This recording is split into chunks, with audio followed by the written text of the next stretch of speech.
Greetings, I'm Hondo, and today I got something pretty special. This is my review of a USA MTD 535. The signal chain for today is going to be the bass straight into my Trickfish 0.5K Bullhead, straight into Ableton. I'm excited about this one. Let's get into it.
So build-wise, this bass is essentially flawless. I can't find a single thing on here that I don't like. All the fret ends are very meticulously kind of rounded and everything is nice and smooth. All the frets are level. The neck joint is super tight. The whole thing feels really, really strong. And aesthetically, I'm not typically a fan of figured woods, but I mean, I gotta admit, I think this is like a bird's eye fretboard. This looks gorgeous in person, and this top is really three-dimensional. I hope it comes through in some of the shots that I'm showing you now, but this just looks incredible. It looks like you have like water sitting on top of your bass. It's amazing. I'm not a fan of like this type of stuff because it looks really over the top, but this is really kind of like artistically done, and I wouldn't have a problem taking this out. I wouldn't be like self-conscious about it or anything. But yeah, this bass is essentially built perfectly, so good job, MTD. So controls wise on this bass, things are pretty intuitive and easy.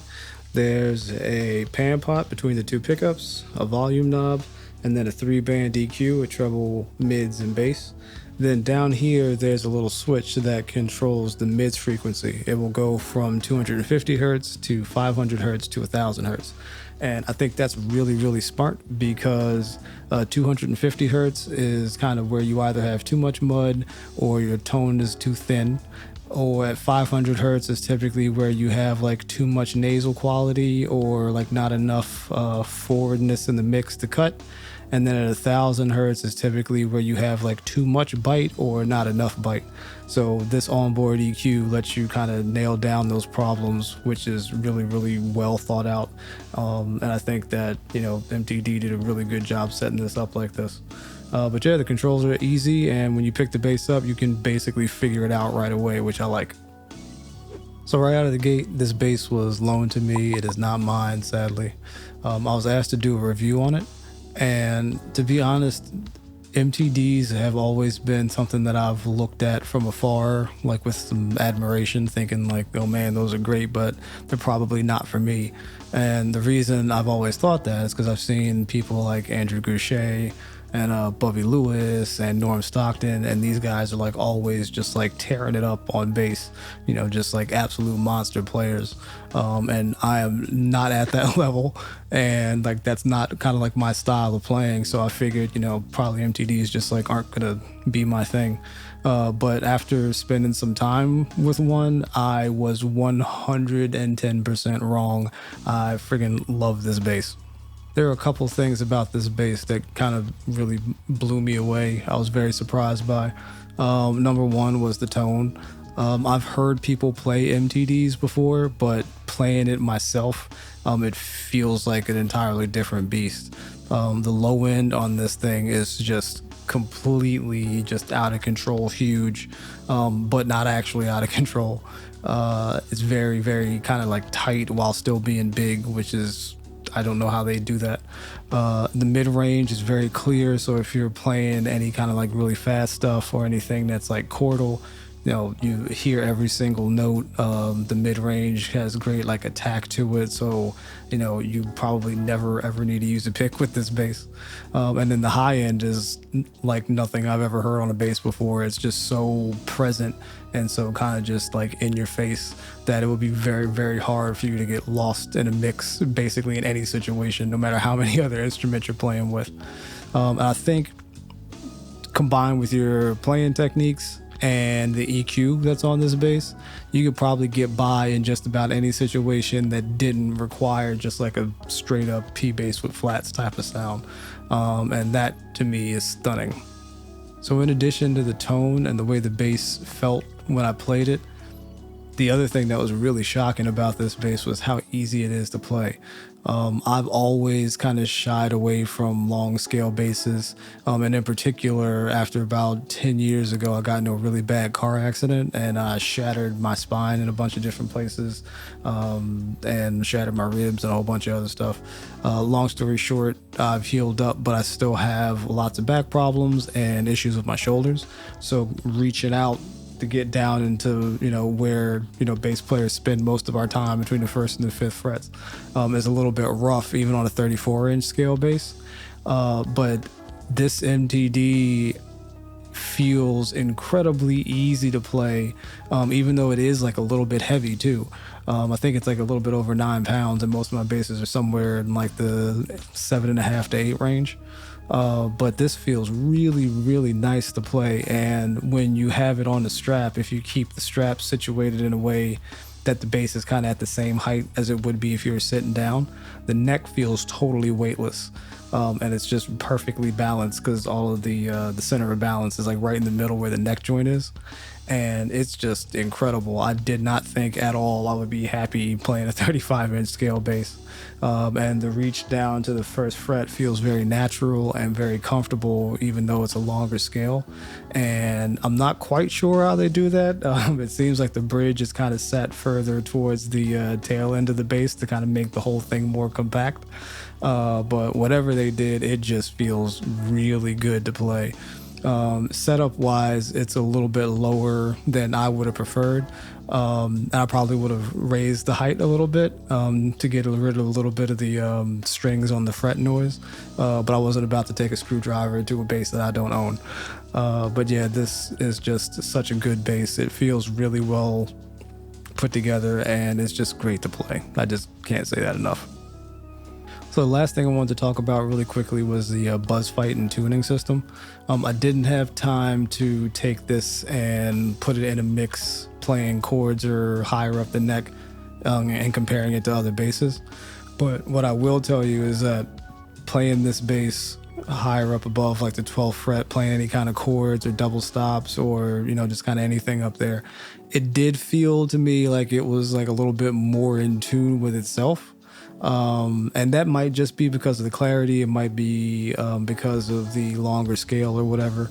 But it did have like some exceptional kind of harmonic consistency up above the 12th fret.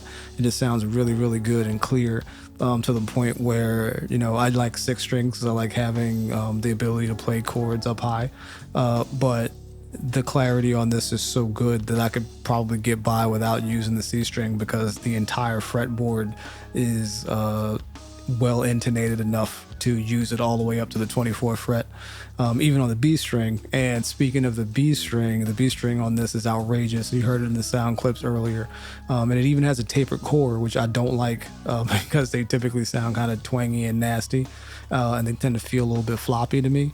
But this B string has got great tension. The volume is kind of the same across all the strings, and it's just a joy to play. So for the bonus clips, I've only ever heard MTDs with effects on them a few times. So I wanted to use a couple of effects on this one and show you guys what it sounds like. I used the Boss OC5 and the Horrothia Type One for like a cool like sub bass synthy type of vibe.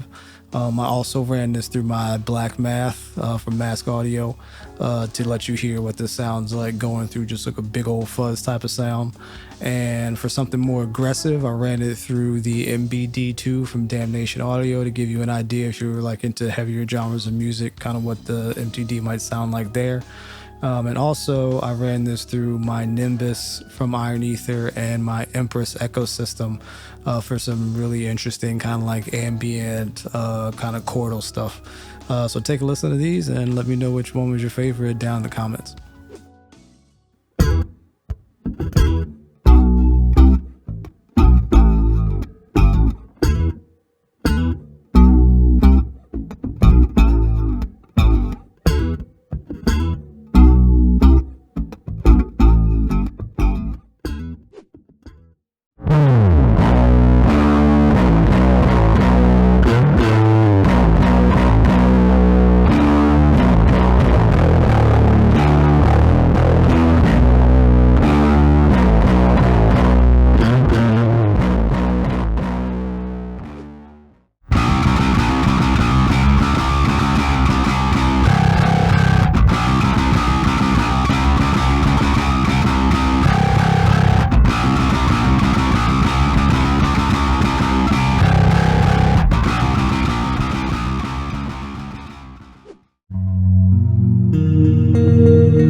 Overall, this bass is just absolutely crazy. It blew my expectations way out of the water. I almost wish I didn't get it in for a review, because now I want one really bad. But this is way more versatile than I gave it credit for. I think that, you know, unless you are in a niche where you need a specifically very old school type of traditional bass sound, this thing will get you through the gig for sure. With that EQ and with your playing techniques, you can make tons of sounds with this. It's just an incredible bass, and I just can't say enough good things about it. But that said, that's it for this video. I'm gonna go look in my couch for loose change so I can save up for an MTD. If you dug this video, please do subscribe and hit that little thumbs up. I greatly appreciate it. And also hit that notification bell if you want to be kept up to speed about the new stuff that's coming out. There's a lot of things that I'm really excited about this year, and I would love to share that stuff with you.